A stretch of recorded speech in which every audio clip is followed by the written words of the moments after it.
Okay, good afternoon. This is Debbie Davis. It is October 20th, 2025. Okay, so I have a few things I wanted to touch on.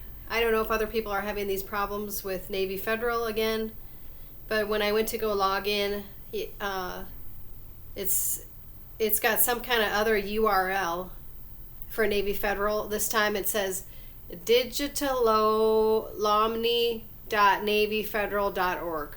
I'm sorry, what is Digital Omni? Digitalomni.navyfederal. That's the URL to the Navy Federal login site now. Digital Omni. Okay, that's what came up on when I went to go log into my account. Okay, then of course it's got this big alert that shows up now.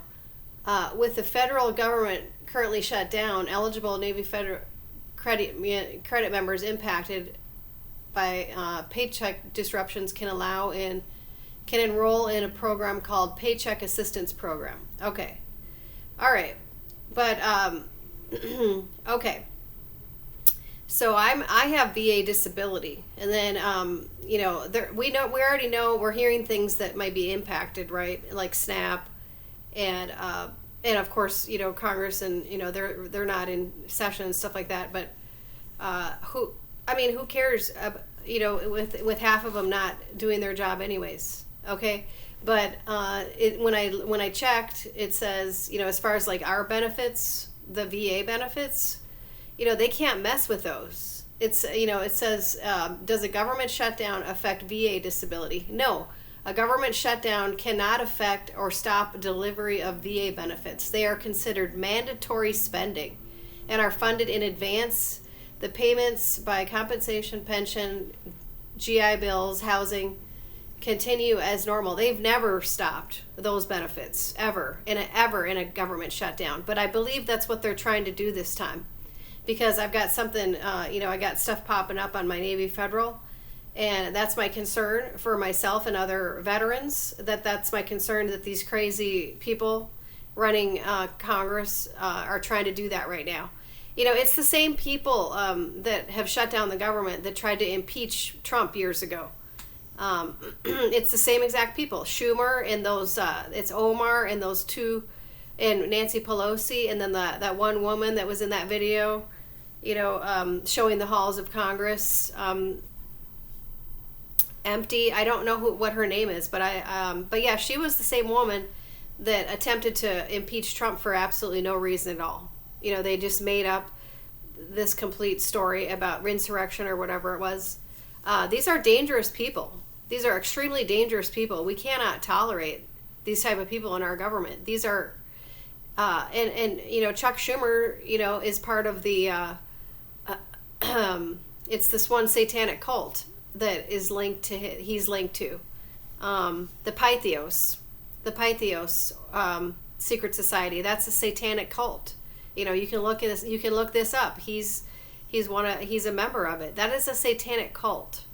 Okay, the Pythias, and a lot of them are connected to this particular. There's so many people that are involved in these secret societies, and these secrets we've allowed these secret societies to run our government. So we have to be aware of these secret societies. Because they've gotten too powerful and they're too dangerous. But the other thing that I have going on is for like a whole week now, I can hardly use my phone. Okay, I keep being prevented of stopping. My emails are not going through. My texts, it'll stop like in the middle of a text and it just won't go through. I try to go to iMessage and turn my iMessage on, and it says cannot activate iMessage. So, either somebody's hacking my account or Verizon is in on it. Okay. I am okay. So I've attempted to back up my phone. Multiple times. Let's see. I have it plugged in. And attached to the internet, and then it keeps saying that like it never backs up. I've tried this 5 times now. I've tried it to plug it in and let it go for hours. I went to over McDonald's. It had a little bit faster internet. It still didn't back up. I went over to Verizon, and I had it like sitting there for an hour in the store. While they said, oh, they had a internet problem and it didn't back up again. And this is the fourth time I can't get my phone to back up, and so I have that issue going on. And I believe that Verizon is in on it. I believe Verizon is in on it, and I believe my phone is being hacked by these 3-letter agencies. It's a mixture of both. Because I went over to Verizon and they were shady too. They wouldn't. It's sitting there. And then they asked for my code. They said, well, can we get the code to your phone in case we need to turn it back on. And then I felt kind of uncomfortable giving them the code to my phone because I don't trust them. I don't trust these Verizon people. And so that was just another thing that made me uncomfortable. So, why do you think Snowden did what he did, to go out of his way to try to risk his life to tell us this stuff? There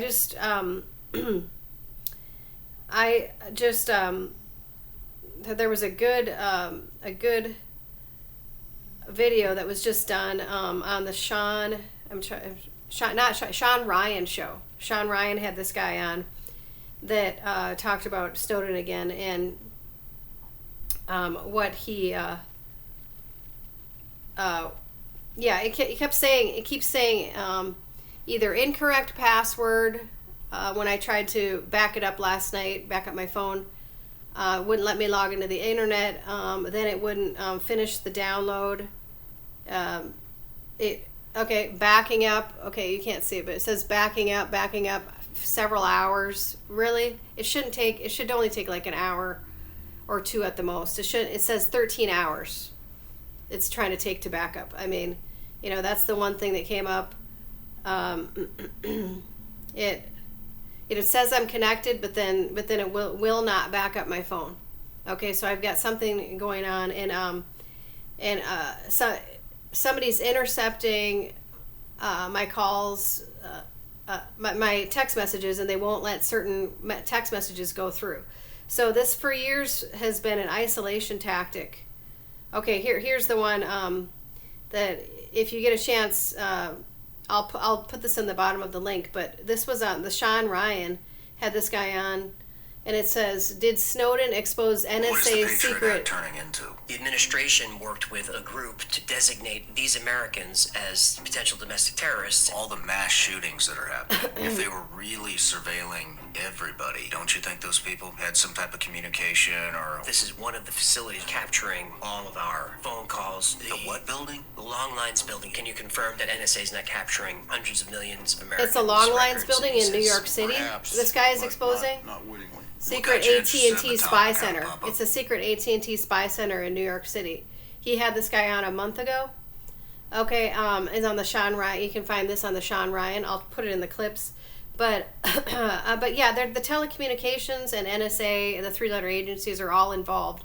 And I somehow got put, like he's talking about, and same with Trump, we got put on a targeted list. It was a secret court called the FISA court. This is what Snowden, you can watch this in the Snowden movie. And they started illegally surveilling people that were whistleblowers or dissidents or, patriots that they found that could be a problem in their New World Order agenda. We know now that this is real, and I got put on this list. It's a secret, it literally it was a secret court that passed some kind of warrant against us, put us on this list in something called a FISA court. I've been on this list for years, illegally targeted. So was, there's thousands of people all over the country. So you can listen to this video that he had put out. But, we know now that it involves the 3-letter agencies, but that's not the only one. It involves the witch covens too. The witch covens have been a huge part of my targeting. Okay, and we know. So, we've learned now that it's not. It's not just the above ground agencies either. It's the underground that are just as dangerous. It's the Dulles in Denver and Phoenix. Nobody's talking about the Phoenix, those buttes. There's whole underground bases under there. It was talked about. It was like, now we know for sure. Okay, it's just never talked about that Papago military base. There's underground stuff going on there, and of course Area 51 and New Mexico, and Fort Hood, and they're all connected by underground tunnels.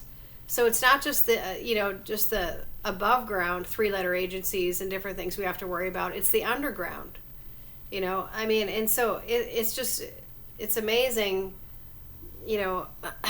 how much I've gone through, and I somehow still survived all of this. But I'm having some very serious problems with my phone, and and what it is, it's an isolation tactic, so I can't communicate with people because they know I'm in danger still every day, and so that's one of their main tactics. And I believe the telecommunication companies are involved. I believe Verizon is involved. I haven't been able to use my phone hardly all week, and I keep cleaning it out, and it says that I should have enough storage to use it. It says that I got rid of like 5 so many gigs, but it still says when I go to do certain things, it'll pop up and say that I can't use it because there's too much stuff on the phone. I've literally gone through for like a week, and I've deleted hundreds and hundreds of stuff because I have like all kinds of stuff on the phone because I have to document things all the time. But I have gone through literally and gotten rid of hundreds and hundreds of things, so I shouldn't still be having these issues with my phone. And then I'll try to do something, and it's like somebody is literally on my phone remotely, and I'll type something in notes to myself. I use the notes on the iPhone and different things like that, and then it'll just it'll delete right in front of my face. So somebody is remotely hacking my iPhone. Okay, so I don't know if that's through Verizon or these agencies, but I had that happen now all week. Okay, or all last week, and for the last week. But this is one thing that Tommy, this guy Tommy Edwards and I have talked about, is these different tactics, with the targeting program that are so devastating, because it's the isolation tactics and stuff like that. It's the and the defamation.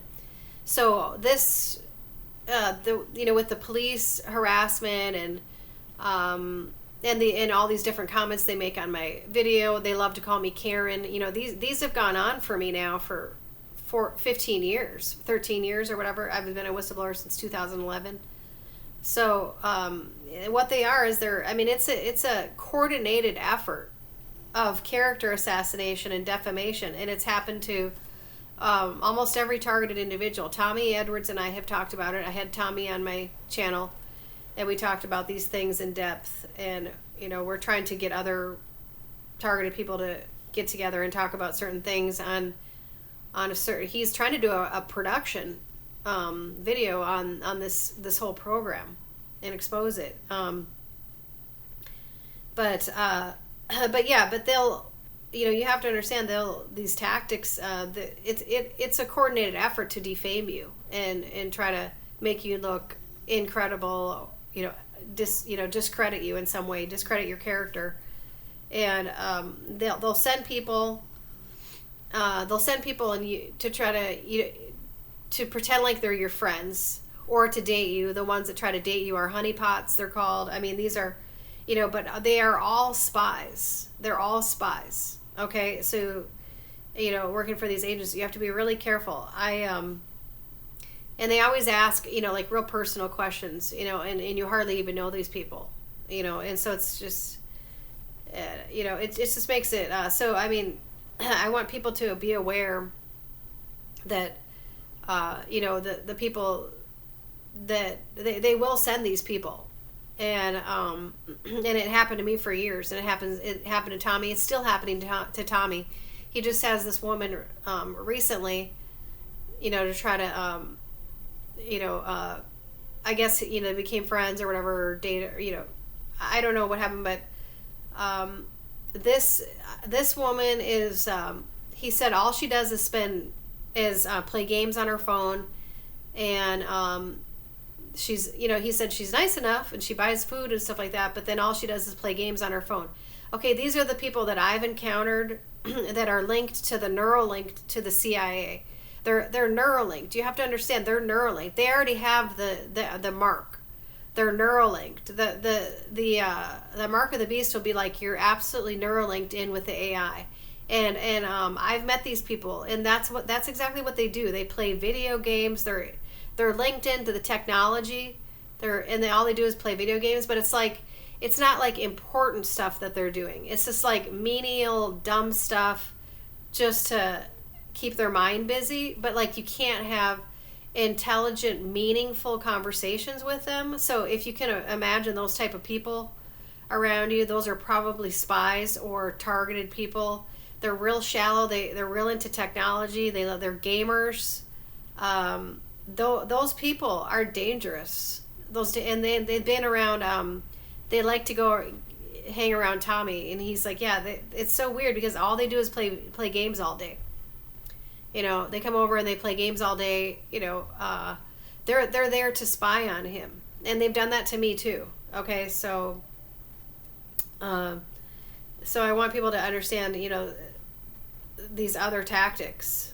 But one of the hugest ones for me has been how they try to isolate me, not only discredit me, but isolate me, so I can't even talk to certain people. I can't, like, I'll try to call certain people, they won't hear the phone ring, and same thing, vice versa. They'll try to call me, I won't hear it ring.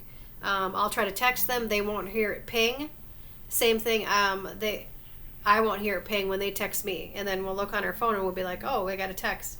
And so they make it really, really difficult to talk to people that are maybe important for us to talk to, or be somebody that we can reach out to for help, things like that. They make it hard so we can't communicate. So I believe the telecommunication companies are involved. I believe Verizon's involved. I told this story. I had no coverage on my phone for 2 days coming back from California. I had no working phone for 2 days. And I finally got to a Verizon store, and apparently somebody had downloaded all kinds of stuff illegally remotely on my phone. Okay, and this is really dangerous, because, and I pay a lot for this phone, so I should be able to use it, and it should be able to be reliable. And when you're allowing somebody to hack into somebody's phone that's a paying customer, that's a federal violation. And that is what's been happening to me. My phone is being hacked. And so I consider this a very serious violation. So I wanted to mention all these things. These are other tactics. And Tommy and I talked about it. I'll link the video that him and I did a few months back, and then I'll link that video that Sean Ryan just had that guy on. But the other thing that I wanted to mention really quick is this Omar woman. I mean, honestly, like, I was just looking at pictures of her. I don't think I've seen one picture with her where she doesn't have a hat on or some kind of coverage on her. She always has this hat on. I don't think I've seen one picture with her not having this hat on. And to me, it's like, I mean, she totally looks like she's an Egyptian pharaoh. I mean, do we have an Egyptian pharaoh as a congresswoman, or do we have an American congresswoman? Seriously. Like, I don't think anybody's ever seen her without a hat. I mean, I'm starting to wonder, like, does she have one of these, like, elongated heads, or, is this like, because, I mean, seriously, nobody knows where this woman came from. She looks like she's an Egyptian pharaoh, not an American congresswoman. I mean, I don't know why we were tolerating this woman. There's so much evidence that she's been involved in fraud with walls. And there was this video that these guys were exposing her years back that she paid people to be part of a voting harvesting fraud thing in 2020 here. You know, I mean, she is a criminal. She is a massive criminal, and so, you know, I mean, it sounds funny, but like, honestly, like, this woman, I've never seen her without a hat. You know, I mean, can we see your actual head, Omar? Like, do you have a normal head, or is it like one of these elongated heads? Because, you know, I've never seen her without her hat. Nobody has. It's just like, it's kind of bizarre. You know, it sounds funny, but it's not, you know? Okay. All right, so that's my video for today.